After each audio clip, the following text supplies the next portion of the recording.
ఏదైతే తెలంగాణ రాష్ట్ర ప్రభుత్వం 6 గ్యారెంటీల్లో భాగంగా మరి ఆనాడు అమలు చేసినటువంటి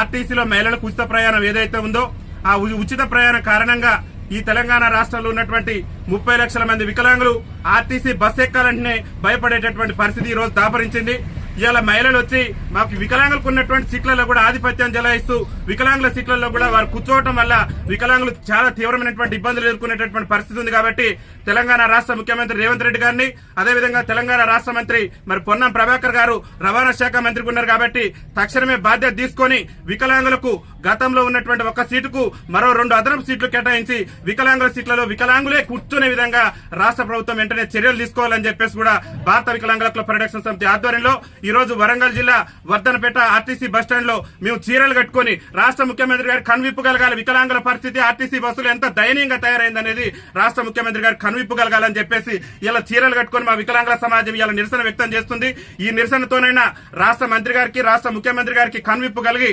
ఆర్టీసీలో అదనంగా వికలాంగులకు మరో 2 సీట్లు కేటాయించి ఆర్టీసీలో వికలాంగుల సీట్లలో సకలాంగులు కూర్చుంటే ఆ సకలాంగుల మీద క్రిమినల్ కేసులు నమోదు చేసి వికలాంగుల సీట్లను వికలాంగులకే కేటాయించే విధంగా రాష్ట్ర ప్రభుత్వం చర్యలు తీసుకోవాలని చెప్పేసి భారత వికలాంగుల హక్కుల పరిరక్షణ సమితి ఆధ్వర్యంలో మేము ఈ నిరసన కార్యక్రమాన్ని చేపట్టడం జరిగింది. ముఖ్యమంత్రి గారికి ఒకటే మేము విజ్ఞప్తి చేస్తున్నాం, మీరు 6 గ్యారెంటీల సంగతి ఏందో తెలియదు కానీ అవసరమైతే వికలాంగుల కోసం ప్రత్యేకంగా మీరు బస్సులను ఏర్పాటు చేయండి. కానీ మేము అవస్థలు పడుతున్నాం, ఇబ్బందులు పడుతున్నాం. ఆర్టీసీ బస్సు ఎక్కాలంటేనే మా గుండెల్లో రైలు పరిగెత్తేటటువంటి పరిస్థితి ఉంది. ఎందుకంటే మా మహిళా అక్కలు మా మహిళా చెల్లెలు తోసుకుంటూ పోతున్నటువంటి క్రమంలో వైకల్యం ఉన్నటువంటి మేము అంగవైకల్యంతో బాధపడుతూ ఒక పక్క దుర్భర జీవితాలు గడుపుతూ ఆర్టీసీ బస్సు ఎక్కాలంటే మరి చాలా తీవ్రమైనటువంటి ఇబ్బందులు ఎదుర్కొంటాం. కాబట్టి రాష్ట్ర ముఖ్యమంత్రి గారు వెంటనే స్పందించి ఆర్టీసీలో మరి వికలాంగులకు అదనపు సీట్లు కేటాయించడంతో పాటు వికలాంగుల సీట్లలో వికలాంగులు కూర్చునే విధంగా మరి జీవోను జారీ చేయాలని చెప్పేసి కూడా రాష్ట్ర ముఖ్యమంత్రి రేవంత్ రెడ్డి గారిని విజ్ఞప్తి చేస్తూ దాంతో పాటు కాంగ్రెస్ పార్టీ ఎన్నికల మేనిఫెస్టోలో కూడా చెప్పింది ఆర్టీసీలో ఒక మహిళలకే కాదు వికలాంగులకు కూడా ఉచిత రవాణా సౌకర్యం కల్పిస్తామని కాంగ్రెస్ పార్టీ అభయాస్త్రం మేనిఫెస్టోలో పేర్కొంది. కాబట్టి